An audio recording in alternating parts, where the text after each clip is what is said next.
இன்னைக்கு முடிஞ்சா இன்னைக்கு, நாளைக்கு முடிஞ்சா நாளைக்குன்னு தள்ளி தள்ளி வச்சுட்டு இருந்த முக்கியமான வேலை சத்து மாவு அரைக்கிறது. நான் இந்த முறை ஒரு 10 கிலோ அளவுக்கு சத்து மாவு அரைக்கிறதுக்காக ரெடி பண்ணியிருந்தேன். அதுல எல்லா பொருளையும் கழுவி காய போடல.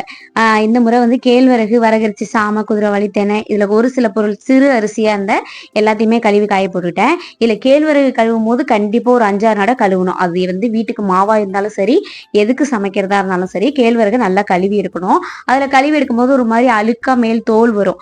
அந்த தோல் ரொம்ப கெட்டது. அதனால கேழ்வரகு கழுவியே சமைங்க. அப்புறம் வந்து முக்கியமா வந்து அரிசி வகையில இந்த முறை நான் காட்டியான அரிசியும் சிவப்பரிசியும் கருப்பு கவுனி மாப்பிள சம்பா இதெல்லாம் யூஸ் பண்ணியிருந்தேன். இந்த முறை இந்த அரிசியை மாத்தி எடுத்து கழுவி காய வச்சு அரைச்சாதான் சுத்தப்படுங்கிற ஒரு சில அரிசியை மட்டும் தான் கழுவி காய வச்சு அரைச்சிருந்தேன். 10 கிலோ அளவுக்கு சத்துமாவா அப்படின்னு ஏதாவது உங்களுக்கே தோணி இருக்கும். இது முக்கியமா வீட்டுக்கும் சேல்ஸுக்கும் தான். சேல்ஸுக்கு இது ஃபர்ஸ்ட் சாம்பிள் கொடுக்கறதுக்காக தான் நான் ரெடி பண்ணிட்டு இருக்கேன்.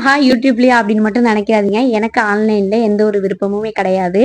நான் அந்த அளவுக்கு வந்து ஒரு நிறைய சப்ஸ்கிரைபர் கொண்ட ஒரு யூடியூபரும் கிடையாது. நான் இப்பதான் ஸ்டார்ட் பண்ணி ஏதோ கொஞ்சம் கொஞ்சம் இருக்கிற போனை வச்சு ஏதோ தெரிஞ்ச அளவுக்கு போட்டுட்டு இருக்கேன். இது வந்து நம்ம மாவு பாக்கெட் கொடுத்துட்டு இருக்கோம் இல்லையா, இட்லி மாவு, அந்த லைன்ல கொடுக்கறதுக்காக தான் கேட்டிருந்தாங்க. இது வந்து ஒரு 10 வருஷத்துக்கு முன்னாடியே செஞ்சதுதான். முடியாத காரணத்தினால இடையில நிப்பாட்டிட்டோம். இப்ப திரும்பி எல்லாருமே கேட்டிருக்காங்க. மெயினா இந்த வேலை ஃபுல் டீடைல் நான் நெக்ஸ்ட் வீடியோல சொல்றேன். அரிஞ்சு போட்ட மாவத்தை 10 கிலோல சாப்பிட்டது போக மீதி இவ்வளவு